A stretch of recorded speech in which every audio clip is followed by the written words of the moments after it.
With a weary exhalation, Bert put down the copy of Kerrang! Magazine he was pretending to read. As it turned out, the night Alice knocked him dead in Detroit had proved more depressing than anything. Sure, the concert looked to have been a hell of a time, but it was just another in a long line of articles which proved how much fun other young people really had. People who weren't Bertram Mancini. The simple fact was, when all your best life experiences leaped off a printed page, there was a limit to how much you could stomach before resentment came knocking. Shit, grumbled Bert, sliding the magazine across the counter. It's not like you can expect Alice Cooper to set foot in a shithole like this.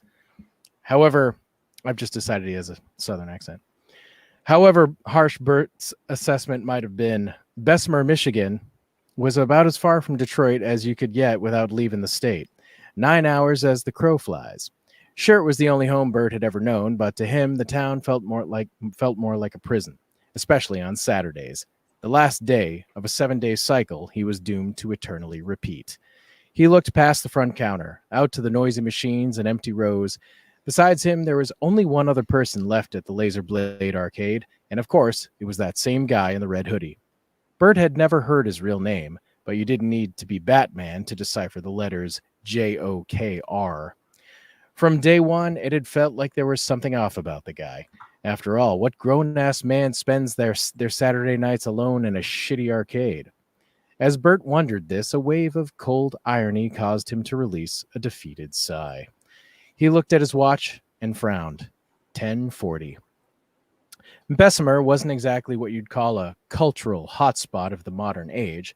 Fact was, if you were a young person looking for good times after dark, your options were on the slim side. Those hoping to catch the latest Stallone flick had better know someone with a ride because the closest theater was 2 towns over. Of course, there was always the local pastime of drinking and passing out. But since Congress hadn't pulled their heads out of their asses back in '84, you can bet you had to be over 21 to play.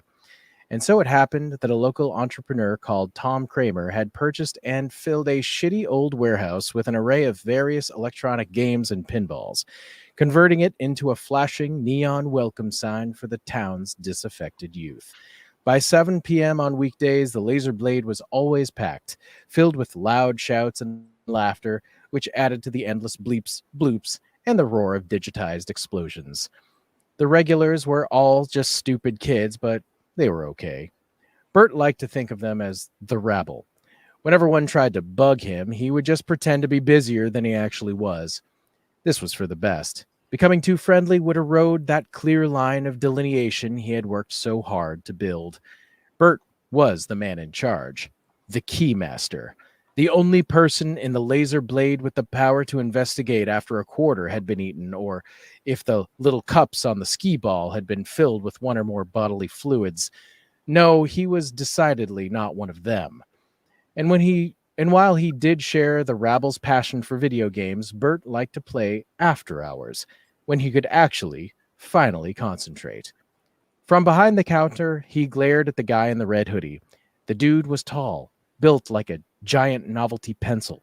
For 3 months, he had been coming in on Saturday nights, always alone, always dropping all his quarters into that one machine, and whenever the guy was the last one to leave, Bert always found himself checking his watch a little more frequently. Again, he looked down. 10:43.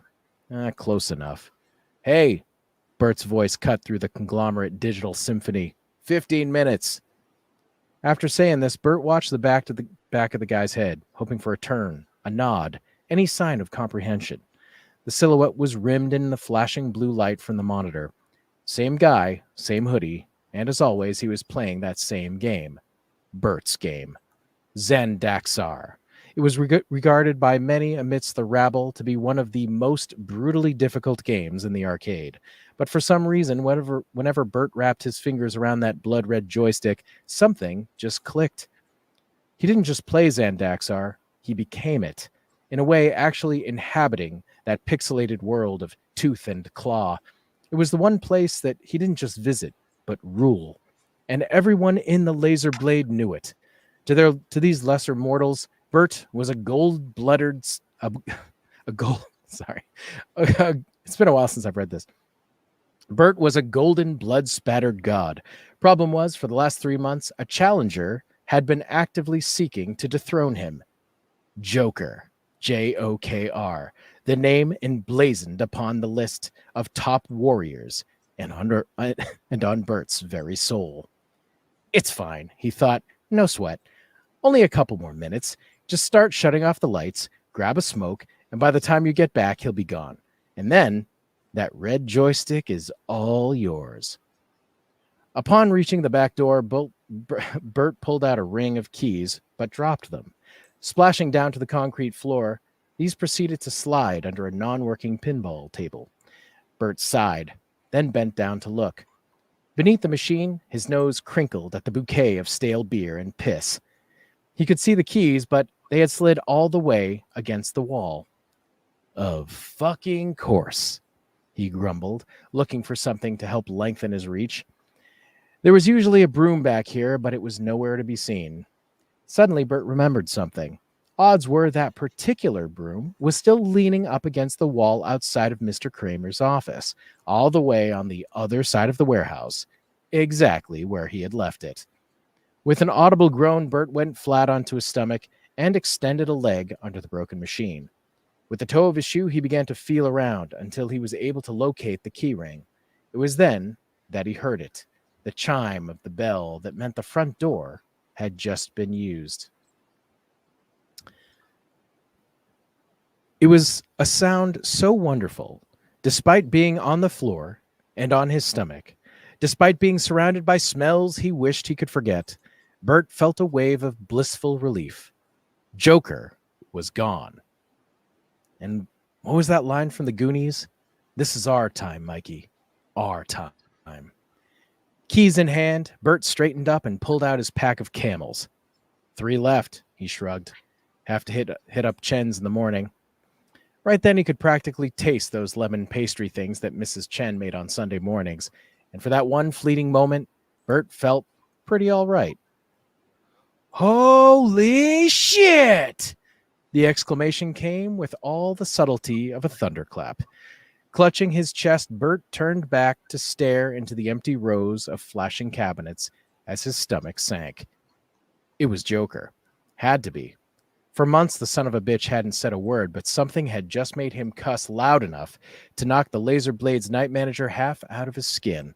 And now, the son of a bitch was starting to laugh. Bert tried to control his breathing. What was his problem? He was 26, not 46. So why the hell did his heart feel like it was about 2 beats away from an attack? What did he have to be afraid of? The cackling was filling the room, but this was no joyous sound. The longer Bert listened, the more it sounded like venom, like spite. He had heard the front door, hadn't he? Yes, definitely. Even amidst the racket of all the video games, it was unmistakable. But if Joker was still here, had someone else come in? Bert checked his watch with wide, hungry eyes. 10:50. Holding harder onto the key ring than before, he finished up locking the back door, then flipped a series of switches that made the right half of the laser blade fall into darkness. That would do the trick. Whoever was in here with him couldn't possibly ignore the lights cutting out like that. Pretty soon he'd hear the chime of that bell again. Absolutely. For sure. Any second now. Bert moved slowly past the rows of games with their dark, sleeping monitors, cautiously making his way towards the maniacal celebrations as his heart continued to pound. Irrationally, he wished he had some kind of weapon. A broom, maybe, or a double-bladed axe that shot bolts of lightning out the front. As he rounded the final row and came to where his counter and register were, Bert turned his head to the right. His eyes fell on ZANDAXXAR and the guy in the red hoodie. By this point, the laughter had died off. Currently, Joker was just standing there with his arms folded, staring at the screen. Bert made a gulping sound with his throat. Hey, he called out in the firmest voice he could muster. Didn't you hear me? Didn't you see the lights were closed? Bert waited for a response, but none came. And so he began to move again, this time to his final, inevitable destination. Hey, buddy, you deaf? I said, yeah, I heard you. Joker's voice was deep. I'll get out of here in a second, but first, you gotta see this. Bert nervously licked his lips. None of this felt right. Before now, he and the kid in the red hoodie had never spoken. In fact, when he wasn't staring into a monitor, Joker seemed intent on studying the floor as he walked, keeping both hands in his pockets. There was never eye contact, or even a nod as he passed. And now, 2 minutes past closing time on the coldest goddamn Saturday of October, he wanted to show Bert something? Step after step brought the master of ZANDAXXAR closer and closer to the man who had stepped up to challenge his claim to the throne, the would-be usurper. Bert kept waiting for the guy to turn around, but his back and shoulders remained firm. Suddenly, Bert realized something. He had always thought of Joker as tall and so incredibly thin. But now that only a couple of steps separated them, he could see that they were almost the same height. Check it out. Joker's voice oozed, sounding damned pleased with himself. Bert took another step, sparing a glance for the game's marquee, which glowered right back. The artwork featured the word ZANDAXXAR in bold letters that were getting struck by lightning. On the left side was the face of the heroic Zan, your typical shirtless Conan ripoff, but with long red hair. On the right side was a similar character, but with some distinct alterations. Red skin, white hair, with solid yellow eyes and a mouthful of demonic fangs. A novice might assume the two faces represented the hero and villain of the game, but the reality was so much cooler than that. One final step brought Bert directly aside of the man he knew only as Jokr. Stealthily, he stole a quick glance at the kid's face, but the red hood obscured all but the very tips of a nose and chin. Painted by the flickering monitor light, it was impossible to tell if the guy was white, black, brown, or green with yellow polka dots. Warily, Bert looked at the screen of his favorite game. Currently, it was in attract mode, playing out a bit of pre-recorded gameplay. After a few seconds, everything went black. And then it happened. A huge double-bladed axe crashed down, and it was promptly struck by lightning. Then, two words appeared, Zan and Daxxar, one white, one red, one good, the other evil. Without warning, these raced towards another, crashing into the center of the axe to be hit by a final bolt of digital lightning. When the light and sound had faded away, it was revealed that the two words had become one. ZANDAXXAR. Bert heard the word in his mind as he gazed upon the pixelated golden letters he had seen 1,000 times before. So, what am I supposed to see? Bert asked as if he didn't already know. Wait for it, said Joker as the screen again cut to black. The next few seconds were horrible. They seemed to stretch and distort in Bert's stomach.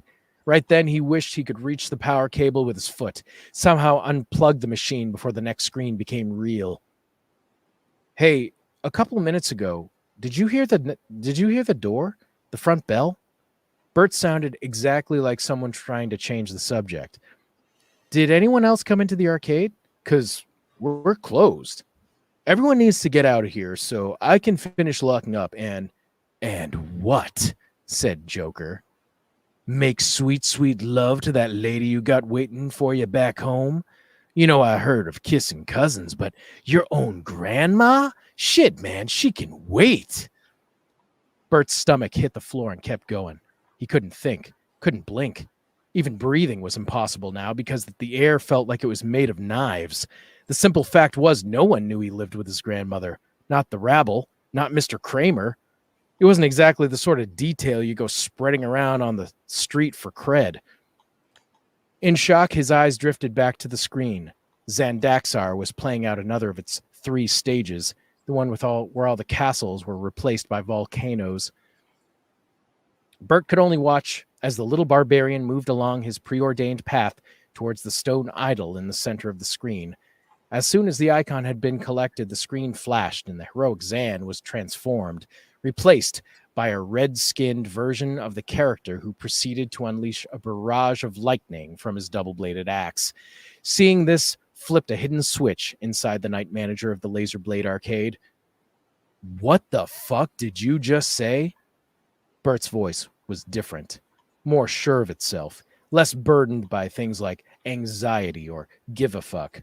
He was ready to go on when the screen went dark again. "You ready, B-Man?" The excitement in Joker's voice was plain. "Don't want to miss this." When the screen lit up again, it might as well have contained all the light in the universe.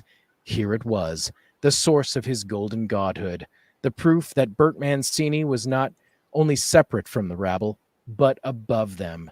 Line after line appeared, populating a list of what the large text at the top proclaimed to be the top warriors. There were 10 slots, each displaying 4 characters and a corresponding score. 1 through 10 was B-Man. 1 through 9 was B-Man. Number 10, JOKR, 53,467. "So what do you think?" said the guy in the red hoodie. Bert looked confused. He blinked dumbly, then looked again. Willing the screen not to change, he rescanned the names. "Tell you what, B-Man, this game isn't half as hard as they say," the kid snickered. "Everyone talks about ZANDAXXAR like it's worse than ghouls and ghosts, but I scored 4th place on my first try." "First try?" Bert took a step back, then shook his head. "You're full of shit, kid. You've been in here playing games for weeks. Christ, I've even seen your name on the board before. You placed last month, too. You're the fucking Joker." "That's not my name." The kid's voice had turned sharp, but after a few tense moments of silence, it softened again. "Anyway, I bet that stung, seeing a name besides yours on that list. Not at the bottom or anything, but in the top 5? Shit, that must have driven you practically crazy. I mean, it's not like you have anything else going on, right?"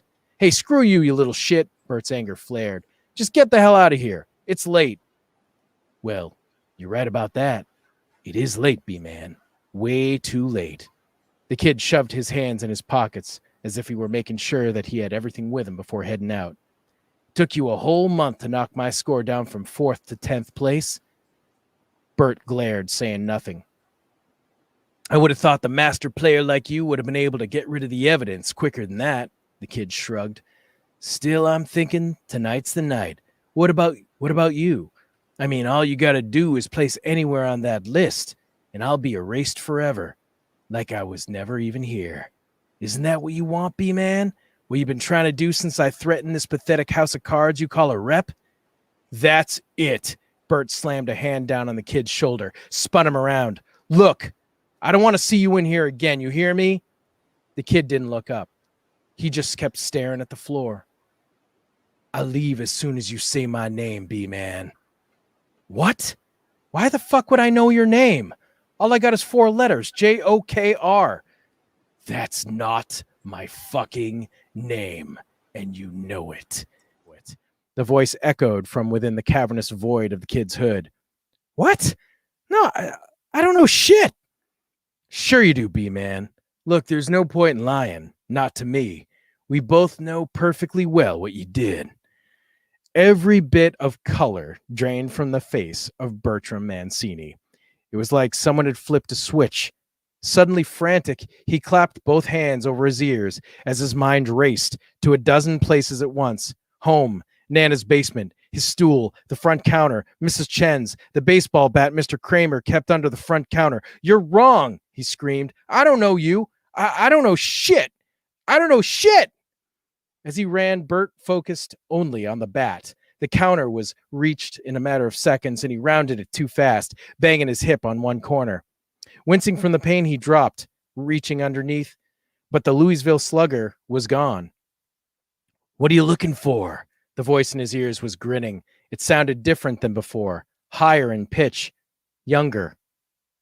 "Nothing there." "What, did you forget or something?" "You never put it back." "How? How could you know that?" Bert spun around to see a silhouette wreathed in flickering monitor light. The red hoodie was there, but the person was smaller than the one he had left standing next to ZANDAXXAR. JOKR had been taller than Bert, but this was just a kid, 12 or 13 tops, and he was walking very slowly, holding something long in one hand. "You could have just unplugged it, you know." "No!" Bert was trembling. Behind the counter, his back was already pressed against the wall. "Oh, right, right. That would have restored the factory settings, thrown out the baby with the bathwater. And I bet that warrior list took forever to fill up, didn't it? Years, probably. But then what else is there to do in a shithole town like this? And being such a pathetic fucking loser, I mean, it's not like you got anything else going on." Finally, the kid threw back his hood and stepped into the light. Once Bert could see his face, it all came flooding back. Everything he had tried so hard to bury, the curly brown hair and sad eyes, the scarred upper lip. That face had been all over the newspapers for weeks. Joey Kerrigan, age 12, last seen by his mother, who had sent him to the Bessemer laundromat on August 11th, 1986. The papers mentioned that Joey didn't have many friends, and that sometimes in between the wash and dry cycles, he would cross the street to play a few rounds of his favorite game at the local arcade. With tears streaming down his face, Bert looked up from where he sat on the in the puddle of his own making. The kid looked just like he had on that night, only now, with the hood down, a cavernous indent was visible on the side of his skull. There was blood glistening there, running down his cheek and neck as if freshly freed. Worse was the little shit's smile. It was too wide, filled with too many teeth, stretching the scar left by surgery that had joined the boy's cleft lip and palate. Gripping the end with both hands, the ghost of Joey Kerrigan raised the baseball bat high into the air. "Not exactly a fucking lightning axe, but it did the trick last time, am I right?" Bert's words felt like knives as they left his throat. "Kid, please, I'm so fucking sorry." "No argument here, B-man. Even I didn't go out in a lake of piss." The bat flew and Bertram screamed until he couldn't remember the where, the why, or who the man running towards him was. "Bert?" Mr. Kramer was standing not 2 feet away from the spot where his night manager was apparently having a fit on the floor. "Jesus, Bert, what the hell? What did you do?"